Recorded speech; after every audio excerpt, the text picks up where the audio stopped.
స్వరము, క్రీస్తు రాకడ స్వరము, క్రీస్తు రాకడ స్వరము, క్రీస్తు రాకడ కొరకై నిన్ను సిద్ధపరచు స్వరము, క్రీస్తు రాకడ కొరకై సిద్ధపరచే స్వరము. వినుమా, వినిపించుమా, హనుమా, సిద్ధపడుమా. క్రీస్తు రాకడ స్వరమును కార్యక్రమను వీక్షిస్తున్న ప్రియులకు ప్రభువైన యేసుక్రీస్తు నామంలో నా హృదయపూర్వక వందనాలు తెలియజేస్తా ఉన్నాను. ఈ సమయంలో దైవజనులు ఎం రత్నకుమార్ గారు దైవవర్తమానం అందిస్తారు. ముందుగా చిన్న ప్రార్థన చేసుకుందాం. పరిశుద్ధ ప్రేమ కలిగిన తండ్రి, దయగలిగిన యేసయ్య, నీ ఘనమైన శ్రేష్టమైన పాదాలు కొందనాలు స్తోత్రాలు చెల్లిస్తున్నాను ప్రభా. ఈ క్రీస్తు రాకడ స్వర కార్యక్రమాన్ని మీరు ఆశీర్వాదకరంగా జరిగించండి. మీ దాసులు మీరు బలపరిచి వాడుకోండి. అనేక ఆత్మరక్షణ కార్యక్రమం కొరకై ఈ పని జరిగినట్లుగా సహాయం చేయండి. నీ నామానికి మహిమ తెచ్చుకొని మని యేసు నామమున అడిగి వేడుకొని ప్రార్థిస్తున్నాం తండ్రి, ఆమేన్.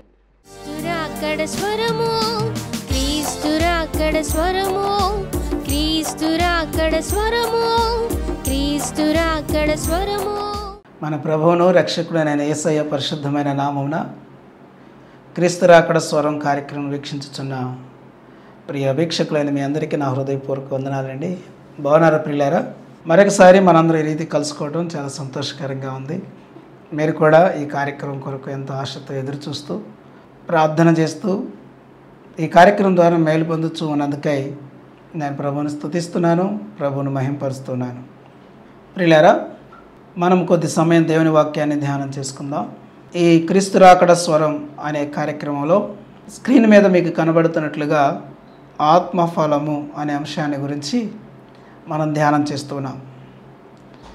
ఆత్మఫలము అనే అంశంలో 9 లక్షణాలు ఉన్నాయని, దానిలో ఒకదాని తర్వాత ఒకటి మనం ధ్యానం చేస్తూ వస్తున్నాం. ఒక పర్యాయం గలతీయులకు రాసిన పత్రిక 5వ అధ్యాయం 22వ వచనాన్ని మనం చదువుకుందాం. అయితే ఆత్మఫలమేమనగా ప్రేమ, సంతోషము, సమాధానము, దీర్ఘశాంతము, దయాళుత్వము, మంచితనము, విశ్వాసము, సాత్వికము, ఆశా నిగ్రహము. దేవుడు ఈ వాక్య భాగాన్ని మన వినికిడిలో దీవించునుగాక. క్రీస్తునందు ప్రియులారా, మనం చదివిన వాక్య భాగాన్ని మనము ఒకటొకటిగా ధ్యానం చేస్తూ వస్తున్నాం. ప్రేమ, సంతోషము, సమాధానము అనే 3 విషయాల గురించి మనం ధ్యానం చేస్తూ వచ్చాం. గత పర్యాయం సాత్వికము అనే 4వ విషయాన్ని కూడా మనము పరిచయం చేసుకున్నాం. దాని గురించి కొన్ని విషయాలు మనం విన్నాం. ఈ కార్యక్రమంలో మరికొన్ని విషయాలు దీర్ఘశాంతము అనే అంశాన్ని గురించి ధ్యానం చేద్దాం. గత పర్యాయం మనం చూసిన రీతిగా దీర్ఘశాంతము, లాంగ్ సఫరింగ్, దీర్ఘశాంతము అనే పదాల యొక్క నిర్వచనాన్ని మనం చూసినట్లయితే, దీర్ఘశాంతము అనగా ఒకరిని ఒకరు ఓర్చుకునుట, కోపానికి దూరముగా ఉండుట అని అర్థం. ఒకరిని ఒకరు ఓర్చుకోవటం, అలాగే కోపానికి దూరంగా ఉండటం, దీనిని దీర్ఘశాంతము, లాంగ్ సఫరింగ్ అని అంటారన్నమాట. ప్రియులారా, ఈ లాంగ్ సఫరింగ్, దీర్ఘశాంతము అనే ఈ పదానికి గ్రీకులో వాడబడిన పదం. గ్రీకులో మనం ఏం చూస్తామంటే మక్రోతుమియా అనే పదాన్ని మనం చూస్తాం. ఈ మక్రోతుమియా అనే పదానికి చాలా అర్థాలు ఉన్నాయి. మనం గమనించినట్లయితే దీర్ఘశాంతము, సమాధానము, ఓపిక పట్టడం, పగ తీర్చుకొనకపోవటం అనే విషయాలు మక్రోతుమియా అనే ఈ గ్రీకు పదానికి అర్థాలుగా మనం గమనిస్తాం. అయితే రిచర్డ్ ఎల్ మెహు అనే ఆయన ఒక చక్కని మాటను దీర్ఘశాంతాన్ని గురించి మాట్లాడారు. ఈ థియాలజిన్, ఈ గొప్ప దైవజనుడు పలికిన మాట ఏంటంటే, రెచ్చగొట్టే పరిస్థితులు ఎదురైనప్పుడు మనలను మనమే నిగ్రహించుకునే శీలము దీర్ఘశాంతము అన్నాడు.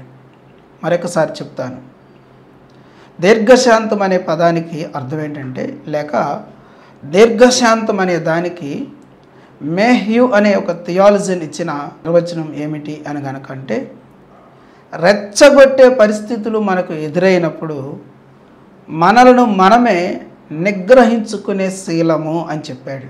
చాలా మంచి మాట కదా, చాలా బాగుంది కదా. ప్రియులారా, మనము ఆత్మఫలము అనే విషయాన్ని గురించి ధ్యానం చేస్తున్నాం.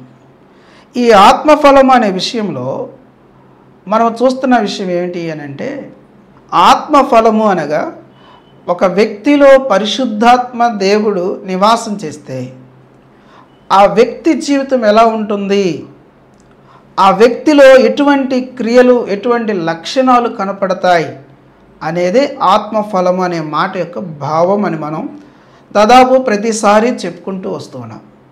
అయితే ఒక వ్యక్తిలో పరిశుద్ధాత్మ దేవుడు నివాసం చేస్తే ప్రియులారా, ఆ వ్యక్తి జీవితం ఎలా ఉంటుందో ఈ 9 లక్షణాలు మనకు తెలియచేస్తున్న విషయం అన్నమాట. ఇప్పుడు మనం సాత్వికము అనే అంశాన్ని గురించి చూస్తున్నాం. ఈ సాత్వికము అనే అంశం, ఈ లక్షణం, దీనిని గురించి మేహు అనే దైవజనుడు ఏం చెప్పాడు? రెచ్చగొట్టే పరిస్థితులు మనకు ఎదురైనప్పుడు మనలను మనమే నిగ్రహించుకునుట అన్నారు కదా. మనలను మనం నిగ్రహించుకోగలమా? ఎంతసేపని నిగ్రహించుకోగలుగుతాం? ఎన్ని విషయాలను నిగ్రహించుకోగలుగుతాం? ఎన్ని విషయాలు ఓర్చుకుంటాం? ఎన్ని విషయాల్లో మనము కోపాన్ని అణుచుకోగలుగుతాం అని అంటే కొంచెం ఆలోచన చేయాల్సిందే కదండి. చాలా పర్యాయాలు ఎందుకు నువ్వు అంత తొందరపడి మాట్లాడంటే, నేను తొందరపడలేదండి, చూశాను, తగ్గుతారేమో, ఆగుతారేమో చూశాను, ఇక వీళ్ళు ఆగేటట్లేరని నేను తొందరపడ్డానండి, నేను ఒక మాట అన్నానండి, ఒక దెబ్బేసానండి, నేను ఇలా చేశానండి అనే మాటలు మనకు కనబడతాయి. కొంతమందిలో నిగ్రహ శక్తి ఉంటుంది, నిగ్రహించుకుంటారు. అది కూడా ఎంతసేపని నిగ్రహించుకోగలుగుతారు? కొంతమంది చక్కగా నిగ్రహించుకుంటారు. ఎందుకు అనంటే ఏమీ చేయలేక. ఎదుటి వ్యక్తి రెచ్చగొడుతున్నారు, ఏమీ చేయలేరు, రెచ్చిపోయి చేయగలిగింది ఏమీ లేదు అనుకున్నప్పుడు సరే పోనీలే అన్నట్లుగా ఉంటారు. అది కాదు ఈ పరిస్థితి.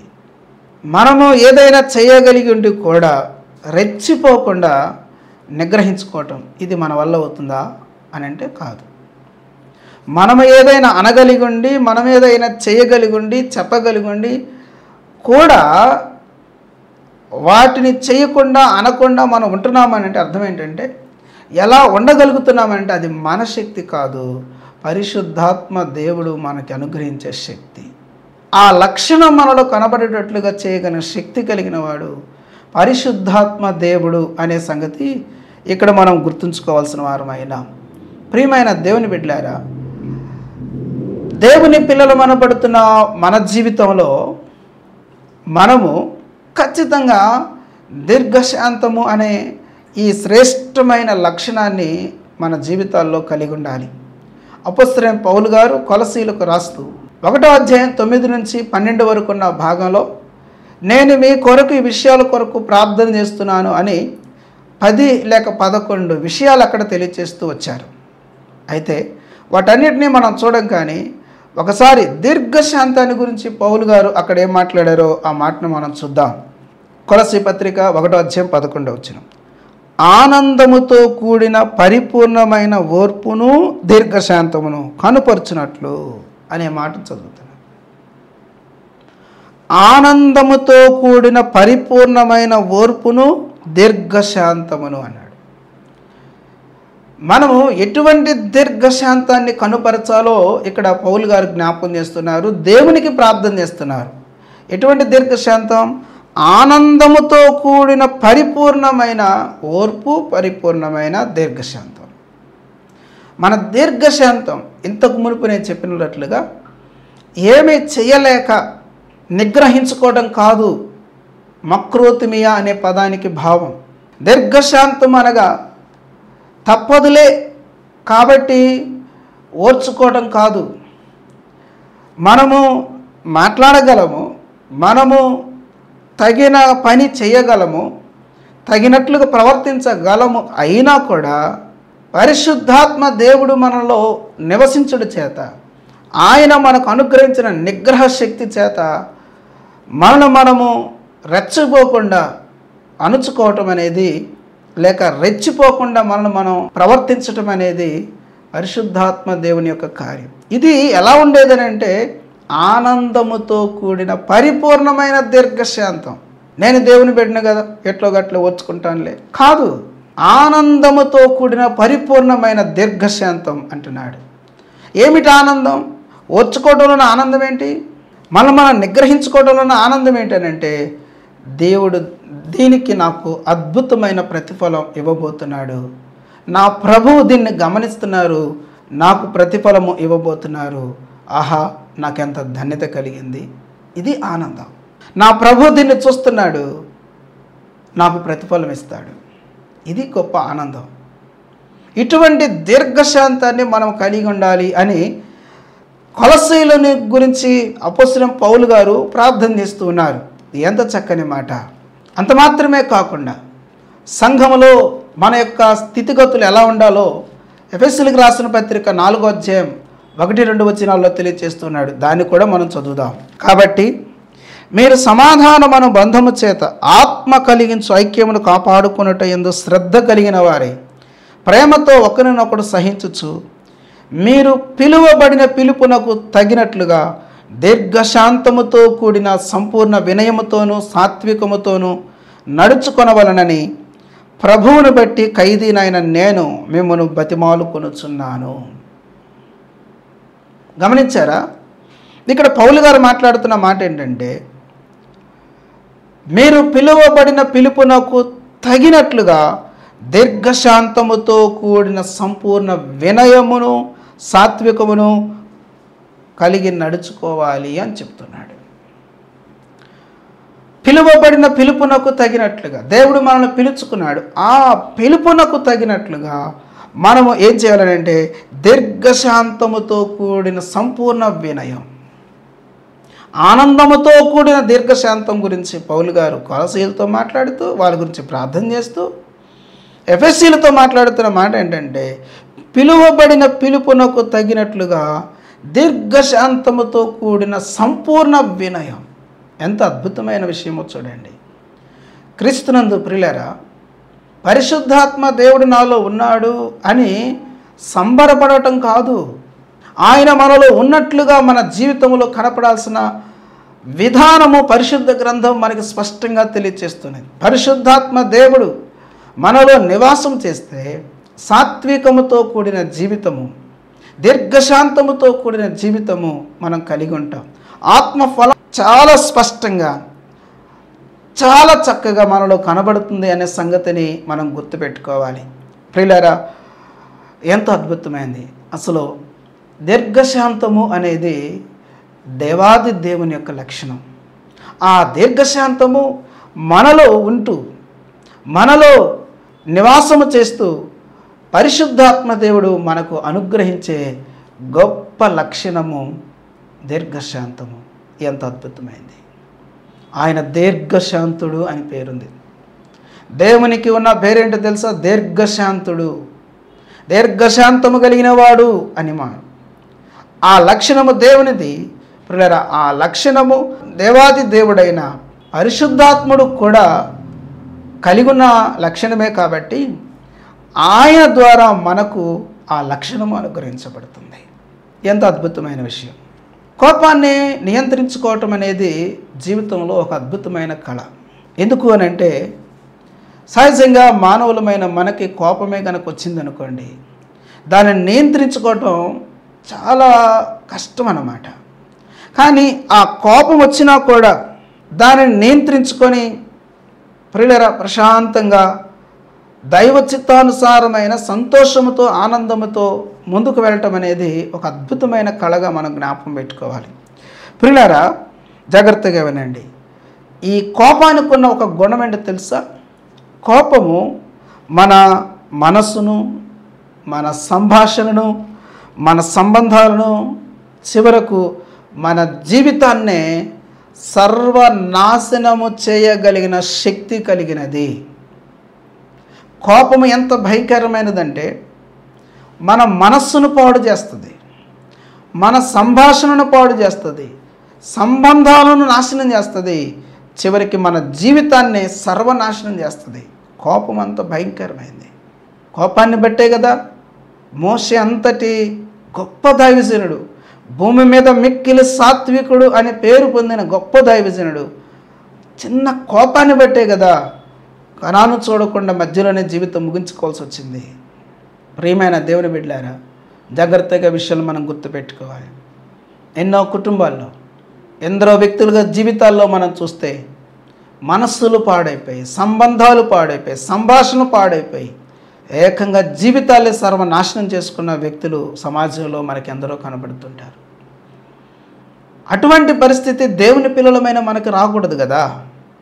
దేవుని పిల్లలమైన మనము మన మనసులు ఎల్లప్పుడూ కూడా ప్రశాంతంగాను, ఎల్లప్పుడూ కూడా మన సంబంధాలు ఆరోగ్యవంతమైనవిగాను, మన సంభాషణలు ఉప్పు వేసినట్టు రుచికరమైనవిగాను, మన జీవితాలు సకల ప్రజలకు ఆశీర్వాదకరంగా ఉప్పు వలె వెలుగు వలె ఉండవలసిన జీవితాలు కదా మనవి. ఎప్పుడు వస్తుంది ఈ పరిస్థితి అని అంటే మనంతటా మనం కలిగి ఉండలేము, కానీ కేవలము పరిశుద్ధాత్మ దేవునికి మనలో మనం అప్పగించుకునడం ద్వారా, ఆయన మనలో జీవించడం ద్వారా ఇటువంటి శ్రేష్టమైన స్థితిని మనం కలిగి ఉండగలుగుతాం. కాబట్టి ప్రియులారా, మన వ్యక్తిగత జీవితంలో దేవుని వాక్యం ఏం చెప్తుందంటే నరుని కోపము దేవుని నీతిని నెరవేర్చదు అని చెప్తుంది. మన కోపము ఒకవేళ గర్వం నుంచి ఉద్భవించిందే అనుకుందాం, మనలో ఉన్న కోపము లేకపోతే మనలోంచి బయటకు వచ్చిన కోపము లోపల ఉన్న గర్వాన్ని బట్టి వచ్చిందే అనుకుందాం, అదేమవుతుందో తెలుసా? దేవుని దృష్టిలో పాపం అవుతుంది. ఎంత భయంకరమైందో చూడండి. అదే యాకోబు పత్రిక 1వ అధ్యాయము 20వ వచనంలో తెలియచేస్తున్నాడు. 19-20 వాక్యాలు చదువుదాం. నా ప్రియ సహోదరులారా, మీరు ఈ సంగతి ఎరుగుదురు గనుక ప్రతి మనుషుడు వినుటకు వేగిరపడువాడును, మాట్లాడుటకు నిదానించువాడును, కోపించుటకు నిదానించువాడనై ఉండవలెను. ఎందుకనగా నరుని కోపము దేవుని నీతిని నెరవేర్చదు. గమనించారా? నరుని కోపము దేవుని నీతిని నెరవేర్చదు.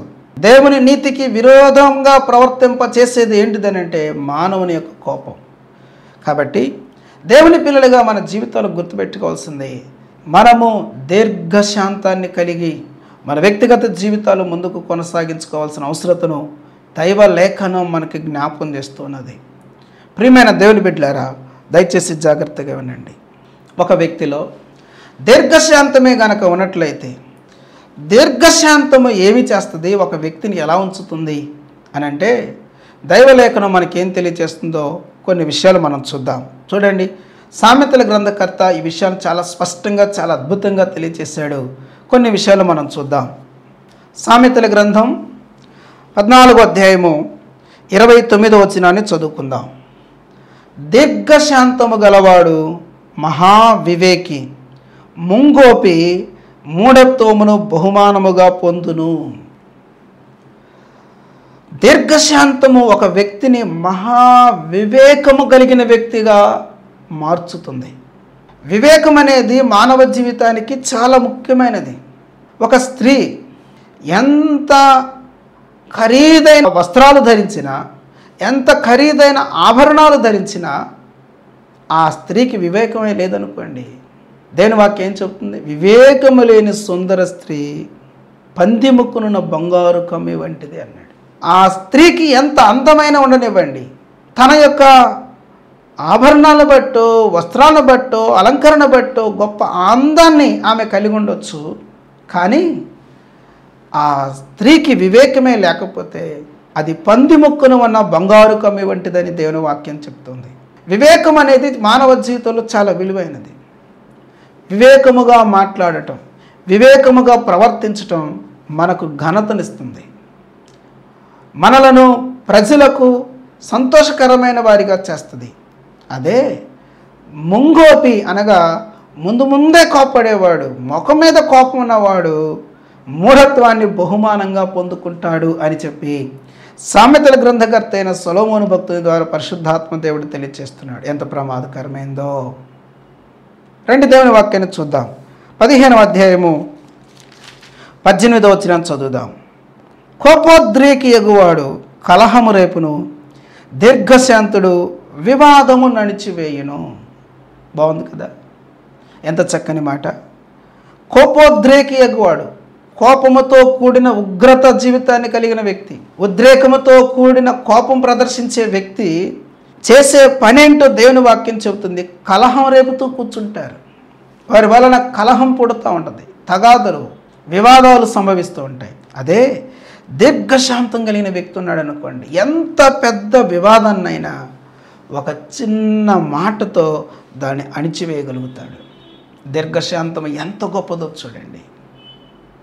దేవుని బిడ్డలారా, మనము దీర్ఘశాంత స్వభావాన్ని మన జీవితాల్లో కలిగి ఉండటం, పరిశుద్ధాత్ముని ద్వారా దాన్ని మన జీవితాల్లో కలిగి ఉండటం అనేది ఎంత అవసరమో. ఎన్నో వివాదాలు మానవుల మధ్యలో వస్తూ ఉన్నాయి. కుటుంబాల్లో, సంఘాల్లో, సమాజంలో మనం చూస్తే ఎన్నో వివాదాలు ఒకదాని తర్వాత ఒకటి విపరీతంగా వస్తున్న పరిస్థితులు మనం చూస్తున్నాం. ప్రత్యేకించి ఈ దినాల్లో అటువంటి ఎక్కువైపోతూ ఉన్నాయి. అయితే దేవుని పిల్లలమైన మనము చేయాల్సిన పని ఏంటంటే ఆ వివాదాలను అణిచివేయగలిగిన వారమై ఉండాలి. ఎప్పుడు అణిచివేయగలుగుతాము అని అంటే, మనలో దీర్ఘశాంత స్వభావం కనుక ఉన్నదనుకోండి, ఖచ్చితంగా మనము ఆ వివాదాలను అణిచివేయగలుగుతాం. లేదు, మనము ఉద్రేకముతో కూడిన కోపాన్నే కలిగి ఉన్నవారం అనుకోండి, అది చిన్న వివాదమై ఉండొచ్చు, దాన్ని పెద్దది చేస్తాం, లేని దాన్ని కూడా సృష్టిస్తాం అవసరమైతే. కోపం అంత భయంకరమైంది. రండి దేవుని వాక్యాన్ని చూద్దాం. 16వ అధ్యాయము 32వ వచనం, సామెతల గ్రంథం 16వ అధ్యాయం 32వ వచనం. పరాక్రమశాలి కంటే దీర్ఘశాంతము గలవాడు శ్రేష్ఠుడు. ఎంత చక్కని మాట. పరాక్రమం గలవాని కంటే దీర్ఘశాంతం గలవాడు శ్రేష్ఠుడు, గొప్పవాడు. ఎంత చక్కని మాట. ఎవరు? పరాక్రమం కలిగిన వ్యక్తి. పరాక్రమం కలిగిన వ్యక్తి చేసే పని ఏంటి? యుద్ధానికి ఎప్పుడూ కూడా కాలు దువ్వుతూ ఉంటాడు. వారికి కావాల్సింది కలహాలు, పోరు, కొట్లాట్లు. తమ యొక్క పరాక్రమాన్ని ప్రకటించుకోవడానికి, చూపించుకోవడానికి, ప్రదర్శించుకోవడానికి ఇష్టపడుతూ ఉంటారు. అయితే దీర్ఘశాంతం గలవాడు ఈ పరాక్రమ కలిగిన వాని కంటే శ్రేష్ఠుడంట. ఎందుకు? ఇంతకు మునుపు మనం ఏం చదువుకున్నాం? ఈ దీర్ఘశాంతం కలిగిన వ్యక్తి మహావివేకి. ఈ దీర్ఘశాంతం కలిగిన వ్యక్తి ఆ యొక్క వివాదాలను అణిచివేసి, ఎటువంటి సమస్యలు లేకుండా వాటిని పరిష్కరించి, నెమ్మది సమాధానంతో కూడిన పరిస్థితులను కలుగు చేసే వ్యక్తిగా ఈ దీర్ఘశాంతం కలిగిన వ్యక్తులు ఉండగలుగుతారు. అందుకని పరాక్రమ కలిగిన వ్యక్తి ద్వారా వివాదాలు, తగాదాలు, కలహాలు, పోరు, యుద్ధాలు ఇవన్నీ వస్తూ ఉంటాయి. కానీ దీర్ఘశాంతం కలిగిన వ్యక్తి ద్వారా ప్రశాంతతతో కూడిన వాతావరణము అనుభవించడానికి అవకాశం ఏర్పడుతుంది. కారణం ఏంటో తెలుసా ప్రియులారా? దీర్ఘశాంతుడు మహావివేకి, వివాదాలు అణిచివేసే గుణం కలిగిన వాడు. అందుకనే ఆ వ్యక్తి శ్రేష్ఠుడు అని దేవుని వాక్యం మనకి తెలియచేస్తుంది. ఇంకొంచెం మనం ముందుకు వెళ్ళినట్లయితే 19వ అధ్యాయము 11వ వచనాన్ని చదువుకుందాం. ఒకని సుబుద్ధి వానికి దీర్ఘశాంతమునిచ్చును, తప్పులు క్షమించుట అట్టి వానికి ఘనతనిచ్చును. ఒకని సుబుద్ధి వానికి ఏం కలుగు చేస్తుంది అంటే దీర్ఘశాంతం ఇస్తుంది. తప్పులు క్షమించుట అట్టి వానికి ఘనతనిస్తుంది. ఎంత బాగుంది! దీర్ఘశాంతం ఏం చేస్తుందో తెలుసా అండి? మహావివేకముగా ప్రవర్తించేటట్లుగా మాత్రమే కాకుండా, వివాదాలు అణిచివేయటం మాత్రమే కాకుండా, ఈ దీర్ఘశాంతం చేసే మరొక శ్రేష్టమైన పని ఏంటండి అని అంటే, ఈ దీర్ఘశాంతము తప్పులు క్షమించేటట్లుగా చేస్తుంది. ఎంత బాగుంది! ప్రియులారా, ఈ మాటను చదువుతున్నప్పుడు భార్యాభర్తలు దీర్ఘశాంతం కలిగిన వారుగా ఉంటే, ఒకరినొకరు క్షమించుకుంటూ ఆ కుటుంబ జీవితాలు ఎంతో మధురంగా ఉంటాయి. కుటుంబంలో ఒకరినొకరు క్షమించుకునే పరిస్థితులు ఉంటే ఆ కుటుంబాలు ఎంత అద్భుతమైన దైవ సన్నిధి, పరలోకము కలిగిన కుటుంబాలుగా ఉండగలుగుతాయి. సంఘాలు కూడా ఒకరినొకరు క్షమించుకోగలిగిన వారుగా ఉన్నట్లయితే ఆ సంఘాలు ఎంత ఆనందకరమైన స్థలాలుగా మారుతాయి. సమాజంలో ఒకరినొకరు క్షమించుకోగలిగిన వాతావరణం ఉంటే సమాజం ఎంత మధురమైన స్థలంగా మారిపోతుంది. ఈనాడు అటువంటి పరిస్థితులు ఉన్నాయా? ఎక్కడ చూసినా పగతో రగిలిపోతున్నారు, కక్షలతో రగిలిపోతున్నారు, భేదాలతో. ఎంత దారుణమైన పరిస్థితులు. కారణం ఏంటో తెలుసా? దయచేసి వినండి. ఈ రోజున మానవ జీవితాలు పరిశుద్ధాత్మ దేవుని యొక్క ఆధీనంలో లేవు, అపవాది యొక్క ఆధీనంలో ఉన్నాడు ప్రతి మానవుడు. అందుచేత అపవాది మనుషుల మధ్య కలహాలు కలతలు పెట్టి మానవ జీవితంలో నెమ్మది ప్రశాంతత లేకుండా దేవాది దేవునికి శాశ్వతంగా దూరం అయ్యేటట్లుగా పన్నాగము పన్ని మానవ జీవితాన్ని సర్వనాశనం చేయ పూనుకొని కూర్చొని ఉన్నాడు వాడు. కానీ ఈ సంగతులు గ్రహించడానికి మానవ జ్ఞానము ఎంత గురిటితనం కలుగు చేసి దేవునికి దూరం అయ్యేటట్లుగా మరింతగా మానవ జ్ఞానం పనిచేస్తున్నది. మనుషుడు తన జ్ఞానము చేత దేవుని యొక్క సిలువను గుర్చిన వార్తను గ్రహించకుండా గురిడితనంతో జీవితాలు ముందు కొనసాగించుకుంటున్నారు. ప్రియమైన సోదరి సోదరులారా, ఈ కార్యక్రమాన్ని వీక్షిస్తున్న నీ జీవితంలో ఒక ప్రాముఖ్యమైన సత్యం ఏమిటి అని అంటే, దేవుని పిల్లలంగా మన జీవితంలో ఖచ్చితంగా దీర్ఘశాంత స్వభావాన్ని పరిశుద్ధాత్మ దేవుడు మనకు నేర్పిస్తూ ఉంటుండగా నేర్చుకొని అటువంటి జీవితంతో దేవునికి మహిమ కలిగేటట్లుగా, ప్రజలకు ఆశీర్వాదం దీవెన కలిగేటట్లుగా మనము దేవునితో బలమైన సంబంధం కలిగి ముందుకు కొనసాగేటట్లుగా ఈ శ్రేష్టమైన లక్షణాన్ని నేర్చుకోవాల్సిన అవసరత ఈ రోజున మనకు ఉన్నది అనే సంగతిని మనం గుర్తించి అటువంటి శ్రేష్టమైన జీవితాన్ని జీవించడానికి పరిశుద్ధాత్మ దేవునికి మనం అప్పగించుకుందాం. ఆయన చెప్పినట్లుగా నడుద్దాం. ఆయన చేత నడిపించబడి ప్రియులారా దేవునికి మహిమను తీసుకొద్దాం. అట్టి మహాకృప పరిశుద్ధాత్మ దేవుడే మనకు సమృద్ధిగా దయచేసి దీవించునుగాక. ఆమేన్. ప్రార్థన చేసుకుందాం. మా ప్రియమైన తండ్రి, నీకు వందనాలు. ఆత్మఫలం గురించి మీరు మాతో మాట్లాడుతున్న అనేకమైన విషయాలను బట్టి మిమ్మల్ని స్తుతించుచు మహిమపరుస్తున్నాం. ఈ విషయాలన్నీ మా జీవితాల్లో కలిగి ఉండి నీకు మహిమ తీసుకొచ్చినట్లుగా సహాయం చేయండి. ఈ కార్యక్రమాన్ని వీక్షిస్తున్న వారిలో బలహీనులుగా ఉన్న వారిని జ్ఞాపం చేసుకుని బలపరచండి. అనారోగ్యాలతో ఉన్న వారిని స్వస్థపరచండి. ప్రతి ఒక్కరి అవసరతలు మీ కృపగల నామములు తీర్చి దీవించి దయతో సహాయం చేసి ఘనత మహిమ ప్రభావాలు మీరు పొందుదురని మీ కరుణగల కృపగల దయగల హస్తాలకే సమస్తాన్ని అప్పగించుకుంటూ యేసయ్య నామమున ప్రార్థన చేసి స్తోత్రార్పించి వేడుకొంచున్నాం తండ్రి. ఆమేన్. త్రియేక దేవుని దీవెన శాంతి సమాధానం ఇప్పుడు ఎల్లప్పుడు సదాకాలం మనందరికీ తోడండి. తన రాకడ కొరకై సిద్ధపరిచి భద్రపరచును గాక. ఆమేన్. Praise the lord.